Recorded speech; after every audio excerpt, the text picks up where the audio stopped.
Who moved my cheese? Summary: Who moved my cheese tells a parable which you can directly apply to your own life in order to stop fearing what lies ahead and instead thrive in an environment of change and uncertainty. Lesson 1: Stop thinking too much about your cheese and start chasing it. The mice inside of our maze, or Sniff and Scurry, they spend most of their time running up and down the corridors of the maze looking for cheese. Turn a corner, run to the end, see if there's any cheese, and if not, turn around and go back. That's their pattern. And while it seems kind of mindless and unstructured, it actually saves them a lot of time. And two little people also spend their days in the maze looking for cheese, but not because they're hungry. They think finding it will make them feel happy and successful. However, because of their complex brains, they think a lot about how they can find the cheese the fastest, which strategies will work best in getting through the maze to keep track of those strategies. While finding the cheese will feel like you.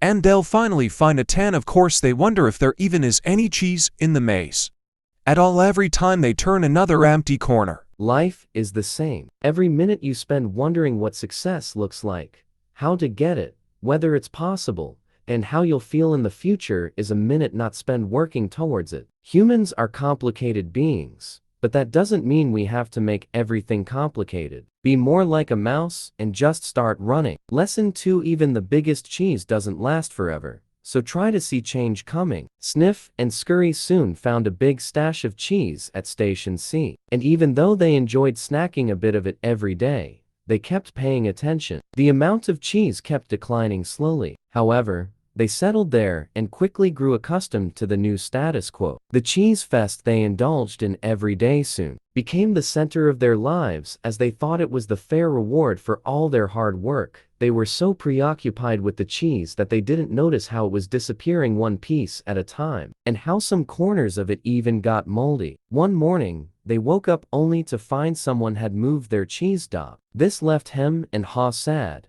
depressed, feeling treated unfairly and in denial. Instead of venturing out to find new cheese, they kept returning to Station C, getting ever hungrier and weaker. No supply of cheese can last forever. Change is always bound to happen sooner or later. Instead of fooling yourself that things will stay the same forever, always keep an eye open for change. Lesson 3: Don't worry, there's always new cheese to be found. The minute you start moving, things will improve. The best part about cheese isn't that once you found it, you're set for life. It's that there's always more cheese to be found. Paw eventually got sick of sitting around, so he decided to go looking for new cheese all by himself.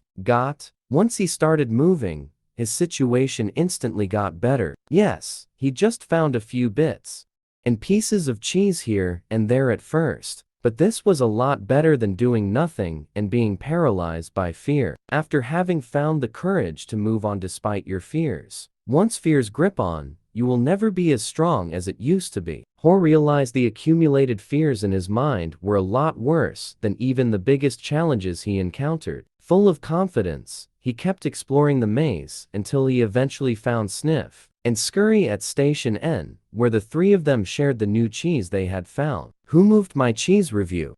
This is a great book. I love stories like these. It is a management book, and many a manager has told this story to his team to inspire them. But it's just as valuable for you as an individual. It describes a simple pattern of embracing change, finding success, looking out for more change, and then embrace